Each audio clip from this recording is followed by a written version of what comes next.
నమస్కారం.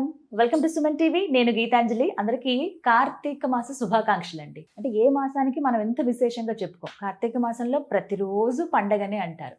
ప్రధానంగా శివకేశవులిద్దరికీ ఎంతో ఇష్టమైనటువంటి మాసం అని కూడా చెప్తారు. అయితే మనకి ఈ కార్తీక మాసం ప్రారంభం అవడమే ఎన్నో సందేహాలుంటాయి. ముఖ్యంగా స్నానాల విషయంలో. కార్తీక స్నానం ఖచ్చితంగా అందరూ ఆచరించాలని చెప్తారు. నదీ స్నానాలు చేయమంటారు. అందరికీ అందుబాటులో ఉండవు. మరి ఏం చేయాలి? ఆ స్నానం ఆచరించేటప్పుడు కూడా కొన్ని మంత్రాలు పఠించడం కానీ, దీపం పెట్టడం, అలాగే దీపదానం చేయటం, ఉసిరిక దీపం ఒకటి మనం బాగా ఆలోచిస్తాం. ఎప్పుడు పెట్టాలని అడుగుతూ ఉంటాము. చాలా పర్వదినాలు ఉంటాయి. అవి ఖచ్చితంగా అందరూ ఆచరించుకోవాలి. మన సంవత్సరం అంతా ఏ పూజలు చేసినా చేయకపోయినా కార్తీక మాసంలో కొన్ని తిథుల్లో గనక పూజ చేసి దీపం పెడితే సంవత్సరం అంతా చేసిన ఫలితం దక్కుతుంది అని అంటారు. అసలు అలాగే కొన్ని ఆహార నియమాలు కూడా పాటించాలంటారు. అవన్నీ ఏంటి తెలుసుకుందాం. ముందుగానే తెలుసుకుంటే గనక ఆచరించడానికి సులువు అవుతుంది. ఈ మధ్య కాలంలో చాలామంది యువత కావచ్చు, అలాగే ఇంకొంతమంది ఆసక్తి చూపిస్తున్నారు. ఎలా చేయాలి? ఏంటి? మేము ఈసారి కార్తీక మాసం ఆచరిద్దాం అనుకుంటున్నాం. కాకపోతే కొన్ని సందేహాలు ఉన్నాయని కామెంట్స్ రూపంలో కొన్ని తెలియజేశారండి. ఇంకా ఏమైనా సందేహాలు ఉంటే మీరు కామెంట్స్ రూపంలో అడగండి. నేను గురుగారి ద్వారా నివృత్తి చేయిస్తాను. అయితే ఇప్పటివరకు ఉన్నటువంటి సందేహాలు నివృత్తి చేసుకుందాం. మనతో పాటు ఉన్నారు ప్రముఖ జ్యోతిష్యులు బ్రహ్మశ్రీ నందిబట్ల శ్రీహరి శర్మ గురువు గారు. వారు గత 15 సంవత్సరాలుగా 30,000కు పైగా జాతక పరిశీలన చేసి వాళ్ళలో ఎన్నో మార్పులు తీసుకువచ్చారు. చాలా మందికి దిశానిర్దేశం చేశారండి. ఇలా మీ జాతకాలను కూడా మీరు పరిశీలన చేయించుకోవచ్చు. గురుగారు నెంబర్ కూడా నేను స్క్రీన్ పైన ఇస్తూ ఉంటాను. అయితే ఇవాళ కార్యక్రమంలో మనకున్నటువంటి కార్తీక మాస సందేహాలని నివృత్తి చేసుకుందాం. గురువు గారితో మాట్లాడదాం. గురుగారు నమస్కారం అండి. వాగర్థావివ సంపృక్తౌ వాగర్థ ప్రతిపత్తయే జగతః పితరౌ వందే పార్వతీ పరమేశ్వరౌ ఆదిత్యాయ చ సోమాయ మంగళాయ బుధాయ చ గురు శుక్ర శనిభ్యశ్చ రాహవే కేతవే నమః. శృంగేరి జగద్గురు పీఠాధిపతులకి, కంచి పీఠాధిపతులకి నమస్కారములు తెలియజేసుకుంటూ కార్యక్రమాన్ని ప్రారంభిద్దాం. గురుగారు కార్తీక మాసం శుభాకాంక్షలు మీకు. మీకు వీక్షించేటువంటి మన ప్రేక్షకులకి కూడా కార్తీక మాస పర్వదిన శుభాకాంక్షలు. ఎందుకంటే ప్రతిరోజు పర్వదినం. నిజమండి. అదైతే అసలు ఏ రోజు చూసినా ఈ రోజు ఎంత విశేషమా అని అనిపిస్తుంది. కానీ నిజం చెప్తున్నాను గురుగారు, ఎంతమంది నన్ను అడిగారో ఎప్పటి నుంచి ప్రారంభం, మేము ఇలా శివారాధన చేద్దాం అనుకుంటున్నాం, మేము ఇలా దేవాలయానికి వెళదాం అనుకుంటున్నాం, దీపం పెడదాం అనుకుంటున్నాం. చాలా సందేహాలు వచ్చేస్తూ ఉంటాయి. ముందుగా విశిష్టత ఒక 2 ముక్కల్లో చెప్తే మిగతా సందేహాలు అడుగుతాను. అంటే మాసానాం కార్తీక మాసం అంటే ఏ మాసానికి లేని ఒక గొప్ప విశిష్టత ఈ కార్తీక మాసంలో ఉన్నాయమ్మా. ఎందుకనంటే శివకేశవులకి అభేదం లేదు. శివాయ విష్ణు రూపాయ శివరూపాయ విష్ణువే. కాబట్టి ఈ సంబంధించినటువంటి అనేక మాసాలలో కొన్ని మాసాలు వ్రతాలకి, నోములకి, ఉదాహరణకి శ్రావణ మాసం, ఆశ్వీజ మాసం, నవరాత్రులు అంటూ. కానీ ఈ కార్తీక మాసము ముఖ్యంగా నక్తవ్రతము ఆచరించడానికి, ఉపవాసం ఆచరించడానికి అనువైన కాలం. ఉపవాసం అంటూ చేయాల్సిన మాసం ఏదయ్యానంటే కార్తీకమే. ఎందుకనంటే ఈ కార్తీక మాసము చలి ప్రవేశం చేస్తుంది కాబట్టి ప్రతి వ్యక్తికి కూడాను అజీర్ణం ఉంటుంది, తొందరగా డైజెషన్ కాదు.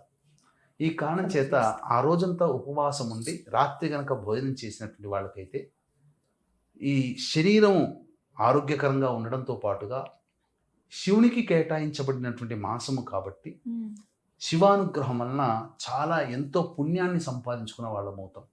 అంటే కనబడని పుణ్యం మనకి ఎందుకంటే అది అవసరానికి అక్కడికి వచ్చినప్పుడే దాని యొక్క విలువ తెలుస్తుంది. కాబట్టి మనిషి ఏదైనా సంపాదించుకుంటాడమ్మా. మీరు గమనించుకుంటే డబ్బు సంపాదించుకోవచ్చు, కీర్తి సంపాదించుకోవచ్చు, పేరు సంపాదించుకోవచ్చు, ఇల్లులు సంపాదించుకోవచ్చు, ఎంతో మందిని సంపాదించుకోవచ్చు. కానీ పుణ్యాన్ని సంపాదించుకుంటే అనేటువంటిది తాను చేస్తే తప్ప రాదు. తను లేకున్నా కూడా అది చెప్పుకుంటారు. కాబట్టి ఏది శాశ్వతమో ఏది అశాశ్వతం అనేది వీక్షించేటువంటి ప్రేక్షకులు గమనించాలి. కార్తీక మాసం అంటేనే శివకేశవులకి అభేదము అనేటువంటిది మనకు చెప్పడం జరిగింది. భేదము లేదు. అంటే ఆషాఢ మాసంలో మనకు తొలి ఏకాదశి వస్తుంది కదా. ఆ తొలి ఏకాదశి రోజున శయన ఏకాదశి అని అంటారు. ఈ కార్తీక మాసంలో వచ్చే ఏకాదశి ఉత్థాన ఏకాదశి. అంటే ఈ కార్తీక మాసంలోనే విష్ణు భగవాను వారు నిద్ర నుంచి మేల్కొంటారు. మరి విష్ణువుకి సంబంధించినటువంటిది క్షీరాబ్ది ద్వాదశి అని కూడా ఉన్నదే.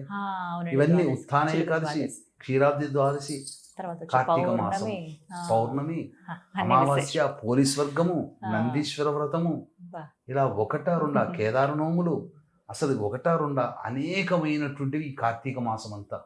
ఏం చేయాలి, ఏం చేయకూడదు ఈ కార్తీక మాసంలో? ఏం చెయ్యాలి? ముఖ్యంగా అవకాశం ఉంటే నక్తము ఉపవాస నియమాన్ని పాటించాలి. ప్రతిరోజు అండి? ప్రతిరోజు కనుక సమయం? పాటించాలి. ప్రతిరోజు అంటే ఉపవాస నియమం అనేది అంటే మధ్యాహ్నం కొంతమంది మధ్యాహ్నం ఆహారం తీసుకుని సాయంత్రం వదిలేస్తారు. అల్పాహారం ఆ, తీసుకుంటారు. కొంతమంది మధ్యాహ్నం ఉండి సాయంత్రం వరకు ఉండి సాయంత్రం మాత్రమే ఆ, భుజిస్తారు. సాయంకాలమే భోజించడమే అది చుక్కని ఉపవాస చూసి నియమం. తినాలంటారు, ఆ, అంతేనా? చంద్రుణ్ణి నక్షత్రాలను చూసి భోజనం చేయడం అని అంటారు. అలాగే.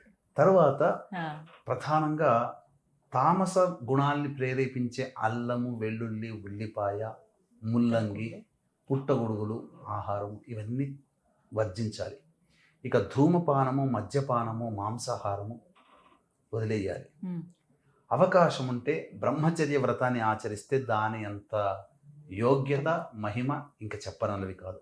ఉమ్, ఇక ఈ నియమాలు పాటించాలమ్మా. ఉమ్, ఇవి కనీసం ప్రతిరోజు చేయలేని వాళ్ళు ఉమ్, కనీసం కార్తీక సోమవారాలు, సోమవారాలు, తర్వాత ఆరుద్ర నక్షత్రం ఉన్నటువంటి రోజున ఉమ్, ఏకాదశి తిథి, ద్వాదశి తిథి, అమావాస్య, ఉమ్, త్రయోదశి తిథి, పౌర్ణమి ఈ యొక్క రోజుల్లోనైనా ఉపవాసాన్ని పాటించాలి. చెప్పిన నియమాల్ని పాటించాలి. బ్రహ్మచర్యము, ధూమపానము, మద్యపానము ఇవన్నీ మనం నిషేధన చేయాలి. బ్రహ్మచర్యం ఉండాలి. ఉమ్, ఇలా ఈ నియమాలు కనుక ఉండి సదా శివనామ స్మరణ చేసుకున్నటువంటి వ్యక్తికి ఉమ్. ఖచ్చితంగా మార్గశిర మాసంలో వాళ్ళ సంకల్పం నెరవేరుతుందమ్మా. ఒక్క మాసంలోనే. ఎందుకనంటే ఉమ్. మనకున్నవి 24 గంటలు. ఉమ్, ఉమ్? ఉమ్. మనకు ఆ 24 గంటలలో ఉన్నవే 30 రోజులు కదమ్మా. అవును. రోజుకు 1 నిమిషం చొప్పున 30 నిమిషాలు భగవంతుని కేటాయించండి చాలు.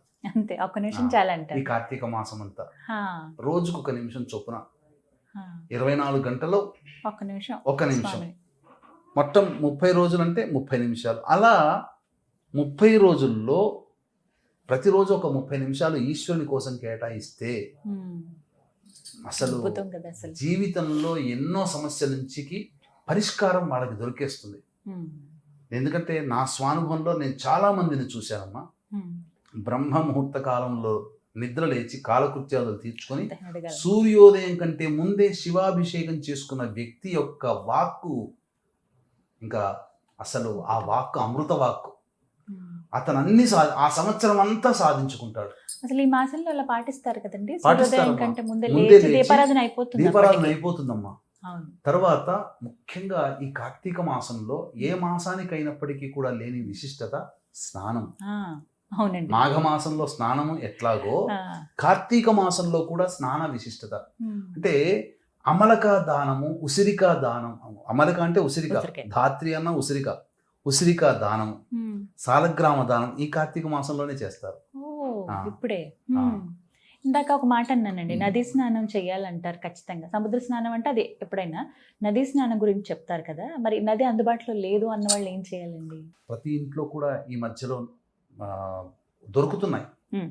ఏ నదికి పోయినా ఆ నది బాటిల్స్ తెచ్చుకుంటారు, అవునండి, తెచ్చుకుంటాం. లేదా పూజా స్టోర్స్ లోనే దొరుకుతున్నాయి. ప్రతిరోజు గంగాజలం. స్నానం చేసే వాటిలో ఆ నీరు వేసుకొని స్నానం చేసినా చాలమ్మా. అలా. చన్నీరు స్నానం చేయగలిగితే అమ్మో, చాలా అదే మందికి ముఖ్యం. చేయలేరు. చలికాలం కదా. అవును. చన్నీటి స్నానం గనక చేస్తే ఉమ్. విశేషం అమ్మ. ఉమ్. చన్నీటి స్నానము అనేటువంటిది చాలా మటుకు శ్రేయస్కరం. Hmm. ఒక మ్యాగ్నెటిక్ అనేటువంటిది మన ఫీల్డ్ మన బాడీలోకి వచ్చేస్తుంది. అందుకని నది స్నానము అంటే నది కూడా ఎలా అంటే ప్రవాహానికి ఎదురుగా ఉండి స్నానం కనుక చేస్తే అది ఎక్కువ లోతులోకి వెళ్లకుండా చేయాలమ్మా. ఉమ్. వెచ్చగా ఉంటాయి నీళ్ళు వెచ్చగా కూడా. ఉంటాయి, వెచ్చగా ఉంటాయి. అలాగే దీపం, ద్రవ్యం. ముఖ్యంగా కార్తీక మాసంలో దీపం అమ్మ, ఉమ్. దీపారాధన చాలా విశేషం. అందుకనే ప్రతిరోజు దేవాలయంలో దీపారాధన చేయాలి. ఇంట్లో ఖచ్చితంగా తులసి చెట్టు దగ్గర దీపారాధన చేయాల్సిందే, అందులో సందేహమే లేదు. పగలు సాయంత్రం ఓపుకుంటే ఖచ్చితంగా చేయాల్సిందేనమ్మా. తర్వాత ఉసిరిక దానం చేయాలి, ఉసిరిక దీపం కూడా పెట్టాలి. పూర్వకాలంలో ఏం చేసేవాళ్ళు తెలుసా అమ్మా? స్నానం ఆచరించడం కూడా ఎలా ఉండేదనంటే ఉసిరిక చెట్టులో నీడలో భోజనము, ఉసిరిక చెట్టు నీడ దగ్గర స్నానం అనేటువంటిది. అంటే స్నానం చేసే చెరువు, అందుకని మీకు చెరువు చుట్టుపక్కల ఉసిరిక చెట్లు నాటేవాళ్ళు పూర్వకాలంలో. ఈ కార్తీక మాసం వచ్చిందంటే ఆ ఉసిరిక చెట్టు నీడలో స్నానం చేయమని శాస్త్రం కదా, స్నానం ఆచరించేవాళ్ళు. ఉసిరికతో దీపారాధన కూడా చేస్తారు. పూర్వకాలంలో ఏంటంటే ఉసిరికతో దీపారాధన చేసిన తర్వాత ఆ దీపం ఆరిపోయిన తర్వాత దాన్ని చితగొట్టుకొని దాని ఒంటికి రాసి అప్పుడు స్నానం ఆచరించి భోజనం చేసేవాళ్ళు. ఉసిరిక దీపారాధన చాలా మంది ఏం చేస్తారంటే చిత కొట్టేసుకుంటారు, లోపల గింజ తీసి దాంట్లో ఆవు నేతి వేసి వేస్తారు. కానీ అలా చేయకూడదమ్మా. ఉసిరిక మీదనే బొడ్డు ఒత్తి వేసి దీపారాధన చేస్తే పువ్వు ఒత్తి వేసి చేయొచ్చు. ఆ విధంగా చేయాలమ్మా. ఇది పగలే పెట్టేసేయాలండి దీపం, ఇంటి దగ్గర చేయొచ్చు, సాయంకాలం పూటనైనా చేయొచ్చు, దేవాలయానికి వెళ్ళి అక్కడ చేయొచ్చు. చక్కగా చిన్నగా ముగ్గు వేసి పెడుతుంటారు. ఇక్కడ ఒక చిన్న సందేహం అండి, చిన్న ముగ్గు వేసి పసుపు కుంకుమ వేసి దీపం పెడతారు. నైవేద్యంగా ఏం పెట్టాలండి? పండు పెట్టాలా, లేకపోతే బెల్లం ముక్క పెట్టినా చాలా, పటిక బెల్లం పెట్టాలా, ఏది నైవేద్యం? పరమేశ్వరుడు భోలాశంకరుడు నైవేద్యంగా ప్రతిరోజు కూడా విష్ణు సహస్రనామం చేసుకున్నా, శివ సహస్రనామ పారాయణం చేసుకున్నా, 2 అరటిపండ్లు పెట్టినా స్వీకరిస్తాడు. ఏదైనా అందుబాటులో ఏది ద్రవ్యము దొరికితే అది పెట్టాలమ్మా. ఇలాంటి నియమమే పెట్టాలని మనకు శాస్త్రంలో లేదు. ఎందుకనంటే ఇప్పుడు ఈ నియమమే పెట్టి ఉంటే గనక పూర్వకాలం నుంచి అది ఉండేది కదా. ధనికులు ఆ కాలంలో ఉన్నారు, బీదవాళ్ళు ఆ కాలంలో ఉన్నారు, ఈ కాలంలో ఉన్నారు. అందరికీ సాధ్యమయ్యేదే మనకు. హిందూ ధర్మంలో అందరూ కూడా చేసుకోదగినటువంటి పండుగలే తప్ప ధనికులకి మాత్రమే ఉపయోగ పండుగలు లేవు. కాబట్టి ఎవరికైనా ఫలము దొరుకుతుంది, అరటిపండ్లు దొరుకుతాయి కదా, ఆవు పాలు దొరుకుతాయి కదా, చాలు. ముఖ్యంగా నందీశ్వరునికి అభిషేకం అనేటువంటిది ఈ కార్తీక మాసంలో విశేషమైనటువంటి లాభం కలుగుతుంది. కార్తీక మాసం అంతా కూడా అసలు చాలా యోగ్యమైనటువంటి మాసం అమ్మ. ఒక రకంగా చెప్పాలంటే వెన్నెల మాసము అని అంటారు వీటిని. మీకు ఏ పౌర్ణమికి లేని విశిష్టత కార్తీక పౌర్ణమికే ఉంటుంది. అసలు ఎంత అద్భుతం అండి కార్తీక పౌర్ణమిలో చంద్రుడి నుంచి ప్రసరించే అమృత కిరణాలు ఆ చంద్రునికి సంబంధించినటువంటి వస్తువులు ఆకర్షించుకుంటాయి. తద్వారా వాటిని భుజించినటువంటి మానవుడికి అమృతత్వం లభిస్తుంది.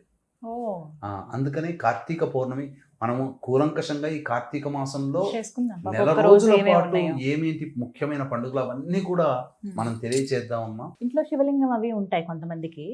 ఇప్పుడు దీపావళి అమావాస్య అయిపోగానే ఆ తెల్లవారుజామున మొత్తం ఇంటి దగ్గర దేవుడి గదులు అంతా శుభ్రపరిచేసుకుని పొద్దున్నే అభిషేకం చేసుకోవచ్చు. ఎందుకంటే అమావాస్య మనకు 21వ తారీఖు రోజున సాయంకాలం వరకు ఉంది. ఇల్లంతా కూడా సాయంకాలం అయిపోయిన తర్వాత ఇల్లు శుభ్రపరచు. ఇప్పుడు 21వ తారీఖు కూడా కార్తీక మాసం ప్రారంభం అయిపోయినట్టేనా? 22వ తారీఖు 22 నుంచి కార్తీక మాసం ప్రారంభం, 20వ తారీఖుతో సమాప్తం. అది మళ్ళీ 20కి నవంబర్ 20వ తారీఖుతో. కాబట్టి 22వ తారీఖు నుంచి ప్రారంభమవుతుంది. కాబట్టి 21 సాయంకాలం ప్రదోషకాలం అయిన తర్వాత ఇల్లంతా కూడాను చక్కగా పూజా మందిరం శుభ్రపరచుకొని శివారాధనకి ఏం పెద్ద ఖర్చు ఉండదమ్మా. మీకు మిగతా దేవతారాధనలో నీరు పోసినా చాలు. ముఖ్యంగా వివిధ రకాలైనటువంటి శివలింగాలతో పూజన చేస్తే మరకతలింగం చాలా విశిష్టం, రసలింగం చాలా విశిష్టం, మృత్తికా లింగం చాలా విశిష్టం. అసలు శివాభిషేకం అనేటువంటిది మానవుడు చేసుకుంటే ఆ మానవుడి యొక్క అదృష్టము చెప్పనలవి కానిది ఈ కార్తీక మాసం అని చెప్పవచ్చు. ముఖ్యంగా చాతుర్మాస్య దీక్ష తీసుకున్నటువంటి యతులు, సన్యాసులు, పీఠాధిపతులు ఈ కార్తీక మాసం విష్ణుని ఆరాధించేవాళ్ళు ఏకాదశి తిథి రోజున, ఈశ్వరుని ఆరాధించేవాళ్ళు పౌర్ణమి తిథి రోజున ఈ యొక్క విరమణ చేస్తారు. చాతుర్మాస దీక్ష విరమణ చేస్తారు. 4 నెలలు కదమ్మా, శ్రావణం, భాద్రపదం, ఆశ్వీజం, కార్తీకం, వీటితో విరమణ చేస్తారు. ఇది అత్యంత ప్రధానమైనటువంటిది. కాబట్టి అనేకమైనటువంటి పండుగలు దీంట్లో ఉన్నాయి. చాలా విశిష్టతతో కూడుకున్నటువంటిది. కార్తీక పౌర్ణమి చాలా విశిష్టత, కార్తీక అమావాస్య కూడా ఇంకా విశిష్టత. కాబట్టి ఎవ్వరు కూడా ఈ కార్తీక మాసాన్ని వదలకండి, ఆనందంగా చేసుకోండి. కార్తీక మాసం శివానుగ్రహం అందరికీ అందించాలనేటువంటి సదుద్దేశంతో ఈ కార్తీక మాసం నెల రోజుల పాటు మహన్యాసపూర్వక రుద్రాభిషేకం అనేటువంటిది మన పీఠం ఆధ్వర్యంలో జరుగుతుంది. గత 20 సంవత్సరాలుగా చేయిస్తున్నాం. మీ కుటుంబ సభ్యుల గోతనామాదులతో ఈ కార్యక్రమం జరపబడుతుంది. ఎక్కడ మీరు అభిషేకం చేసుకున్నా 10 నిమిషాలు లేదా పావు గంట, కానీ సశాస్త్రీయముగా 2.5 గంటల పాటు జరుపుకుంటేనే అది రుద్రాభిషేకం. మహన్యాసం చెప్పకుండా చేయనిది రుద్రాభిషేకం కాదు. కాబట్టి మహన్యాసపూర్వక రుద్రాభిషేకం నెల రోజుల పాటు మన పీఠమాధ్వర్యంలో జరుగుతుంది. అవకాశం ఉన్న వాళ్ళు కార్యక్రమ తదనంతరం కాంటాక్ట్ చేసి మీ గోత్రనామాదులు నమోదు చేసుకోవచ్చు. మామూలుగా అయితే దేవాలయాల్లో ఎక్కడికి వెళ్ళినా ఒక్కరోజు మాత్రమే, కానీ నెల రోజుల పాటు చేసుకునే అవకాశం ఖచ్చితంగా. ఎప్పుడూ కూడా శివాయ నమః అనే నామాన్ని ఈ కార్తీక మాసం నెల రోజుల పాటు కనుక ఏ వ్యక్తి అయితే స్మరిస్తూ ఉంటాడో శివానుగ్రహం, శివుడు కదిలి వస్తాడమ్మా. నేను ఎందుకు చెప్తున్నా అంటే నా అనుభవపూర్వకంగా నేను చెప్తున్నాను. చాలామంది జీవితాల్లో ఎంతో మార్పులు జరిగాయి ఈ కార్తీక మాసం నియమనిష్టలు. అందుకనే కాబోలు అయ్యప్ప స్వామి దీక్ష తీసుకునే వాళ్ళు కార్తీక మాసంలో తీసుకుంటారు మండల దీక్షగా. కాబట్టి అన్ని రకాలైనటువంటి దోష నివారణకి కార్తీక మాసం అనువైన మాసం అని చెప్పవచ్చు. ఖచ్చితంగా స్నానము, దీపము, దానము, పూజనం ఇవన్నీ ఖచ్చితంగా ఉండాల్సిందే. అందులో సందేహం లేదు. ప్రతిరోజు దీపారాధన చేయాల్సిందే. ప్రతిరోజు కూడా స్నానం ఆచరించాల్సిందే. ఏది? దివ్య స్నానం అనగా 3 గంటల నుంచి 4 గంటల లోపల స్నానం ఆచరించాల్సిందే. ప్రతిరోజు దానం చేయవలసిందే అవకాశం ఉంటే. అంటే భగవంతుడు మనకు ఎంతో అవకాశం ఇచ్చాడమ్మా ఈ భూమి మీద జీవించి ఆనందంగా బ్రతకడానికి. మనము ఏ సమయంలో చేసిన దానముకైనా కానీ కొన్ని సందర్భాలలో దానములు చాలా విశేషమైన ఫలితాన్ని ఇస్తాయి. కార్తీక మాసంలో చేసే దానము పుణ్యము బలోపేతం అవుతుంది, రెట్టింపు అవుతుంది, 10 విధాలుగా రెట్టింపు అవుతుంది. కాబట్టి ఏదేదో వేలకు వేలు, వందలకు వందలు, లక్షలకు లక్షలు దానం చేయమని ఎక్కడ శాస్త్రంలో లేదు. మనస్ఫూర్తిగా నాకు ఇంతే వచ్చు, నా దగ్గర ఈరోజు నేను ఇంతే నా మనసు అంగీకరిస్తుంది. ఒక 10 రూపాయలు, 2 బిస్కెట్ ప్యాకెట్లు వస్తాయి, 2 బ్రెడ్ బన్లు వస్తాయి. ఆదిశంకరాచార్యులు వారు అడగగానే తన ఇంట్లో ఏదుందో అది ఇచ్చినటువంటి ఆ అమ్మ, ఆ స్త్రీమూర్తికి కనకధార జరగలేదా? అంటే మనసు అక్కడ ప్రధానం. ఉడతా భక్తి, ఉడత సహాయం చేసింది. ఎంత పడుతుంది దాని చేతిలో? ఇంత గిద్దెడంత పడుతుంది, చిన్న రవ్వంత పడుతుంది. కానీ రామానుగ్రహం కలిగింది కదా. కాబట్టి మనకి ఎంత శక్తి కొలది ఉంటే, మనం ఎంత తృప్తిగా మన మనస్సు అంగీకరిస్తే, మన ఆత్మ మనస్సు నువ్వు ఇంత చేయరా, చాలులే, ఇంత వద్దులే, ఇంతకంటే ఇంకొద్దులే అని చెప్తుందో అంతే చేయండి. కానీ ప్రతిరోజు చేయండి. ఏదో ఈ విధంగా చేయడం వల్ల ఏదో ఒకరోజు ఆ పరమేశ్వరుడే మానవ రూపంలో వచ్చి తీసుకుంటాడు. ఆ పరమేశ్వరుడే భిక్ష తీసుకున్నాడా, నీ జీవితం, నీ కుటుంబం తరతరాలకి మారిపోయినంతగా అభ్యున్నతమైనటువంటి స్థానానికి చేరుకుంటాడు. అంతకన్నా ఇంకేం కావాలమ్మా? ఎంతో మంది దత్త భక్తులు అన్నదానం చేస్తుంటారే, ఏ ఒక్క రూపంలోనే దత్తుడు వచ్చి భోంచేస్తాడనే కదా పెట్టేది. ఏదో ఒక రూపంలో, ఎవరో ఒక రూపంలో మనము ఆ ఈశ్వరుడికి మనకు అందజేస్తే, ఆ ఈశ్వరానుగ్రహం కలిగితే, మంజునాథుడి యొక్క వృత్తాంతం అదే కదా. కాబట్టి ఖచ్చితంగా అందరూ ఈ నియమాన్ని పాటించండి. దానము ఖచ్చితంగా చేయండి. 5 రూపాయలు సంబంధించి దానం చేయండి. ఏ దానము చేసినా మీకు ఇష్టదైవం ఈశ్వరుడైతే శివాయ నమః, విష్ణువైతే నారాయణాయ నమః, అమ్మ అయితే శ్రీమాత్రే నమః, ఇలా అనుకుంటూ చేయండి తప్పకుండా. అంతే తప్ప మన గురువు కాని గురువులు ఈ సంబంధించినటువంటిది పెట్టుకొని చేస్తుంటారు. కొంతమంది పేర్లకి పక్కన రామని తగిలించుకుంటుంటారు.